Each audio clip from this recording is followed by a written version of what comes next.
Hi everybody. Sorry about that.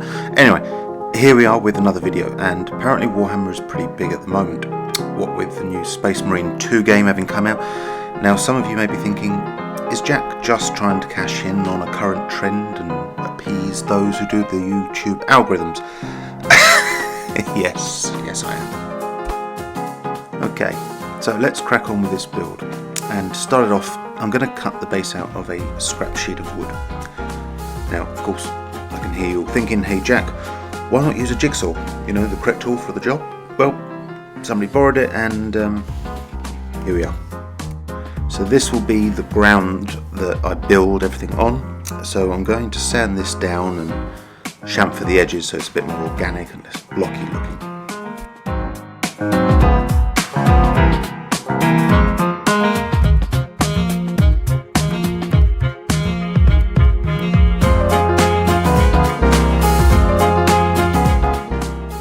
Now, with a largely smoothed out wooden base, I'll make a rough shape for the hill from some cardboard and tape, and then build this up with some XPS foam until I have a rough shape to start sculpting.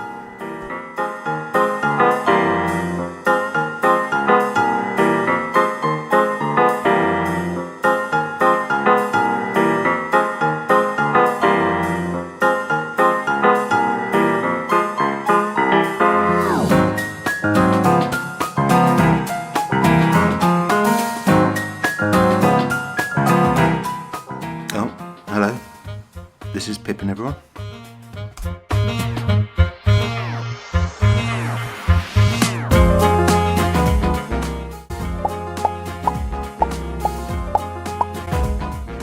With the XPS foam set in place and Pippin distracted with something shiny, I can now start hacking away at the foam and make this look a little bit more rocky.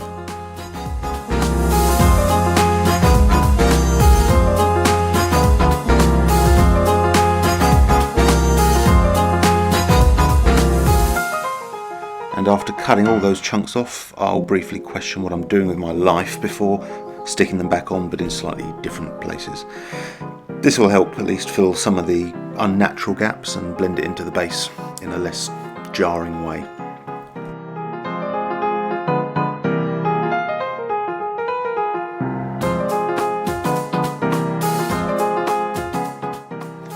The areas at the back of this model which didn't quite get the same love and attention will get a few strips of linen soaked in a dark pigmented PVA glue just to add some texture.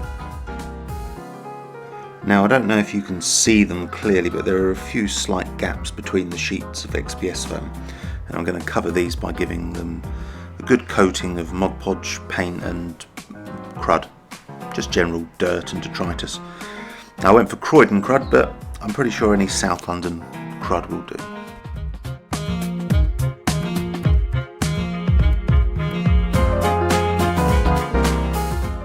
For this next bit, I'll take some polymer clay and an appropriately sized knife before cutting off a few chunks and working them until soft.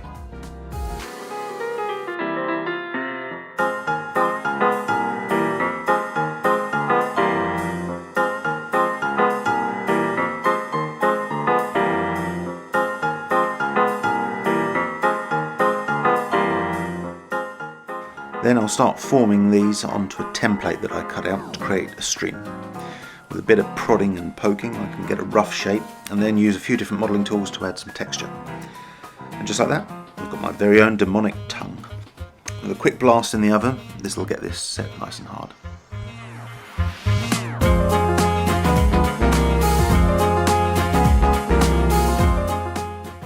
Now, once this has cured in the oven and is nice and hard, this would be the worst time to try and change the shape by cutting it, because, oh for f***'s sake. Yeah. Okay, with Stream 2.0 made and stuck in place, it's time to start making the rocks look nice and rocky. I'll start by giving what will be the face of the hill a mid-grey coat, and while that dries, it's time to work on the little guys who have helped not only save the universe from aliens, but also create a company worth £500 million.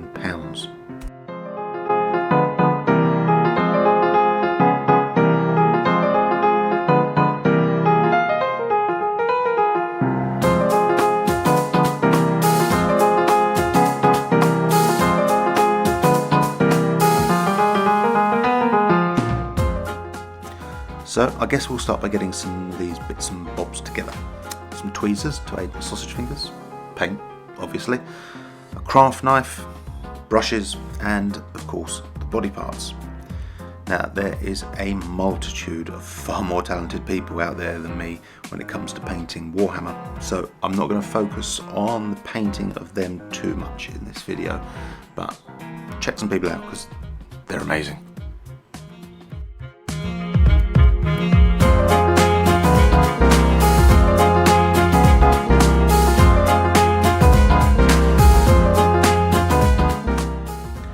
Instead, I'll get back to our scenery, where I'll add some coloured Mod Podge and some grit and grass combo to help blend the riverbanks into the ground. Then, with the rocky outcrop dry, I'll hit it with some dry brushing, putting a tiny amount of paint onto a fan brush and building up layers of varying greys and browns to get the higher points in a lighter tone.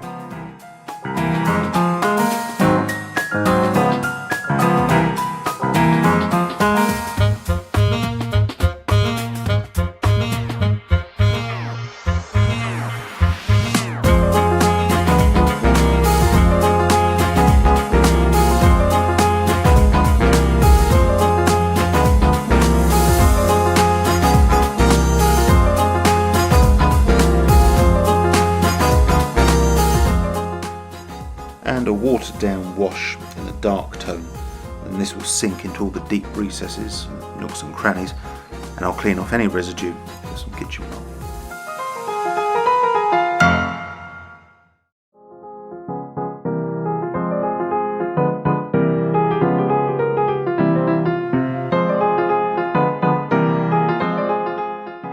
Next I'll freshen up the ground cover with some of the gravel and grass mixture.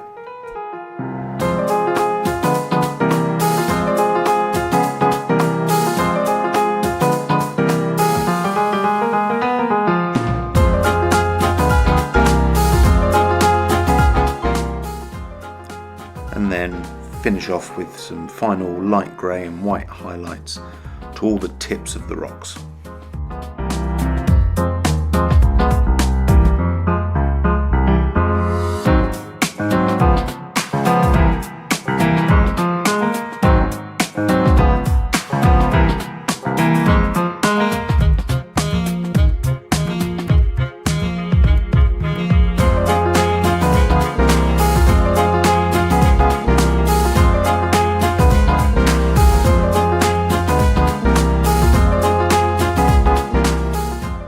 With the stream, I'll paint the bottom in a suitably watery blue and then fill it with some clear silicone.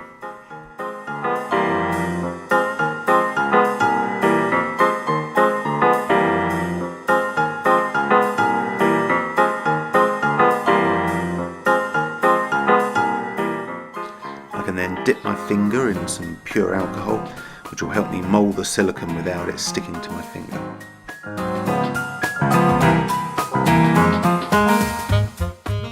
And with my sober, non-alcoholic finger, I can let it stick slightly to create some surface texture, which I'll then paint the tips of this white to give it a bit of a rough water look.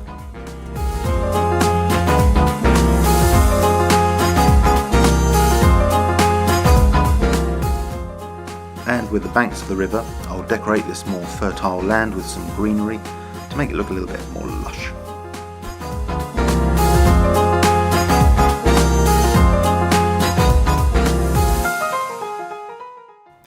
Top of the hill, I'll decorate with some reddish rocks for a more post-apocalyptic barren feel, spruced up with some pretty deadly looking clumps of fiery grass. I can then crack out the 3D printer and make myself some loot and crates and other scenery and give these a simple paint job.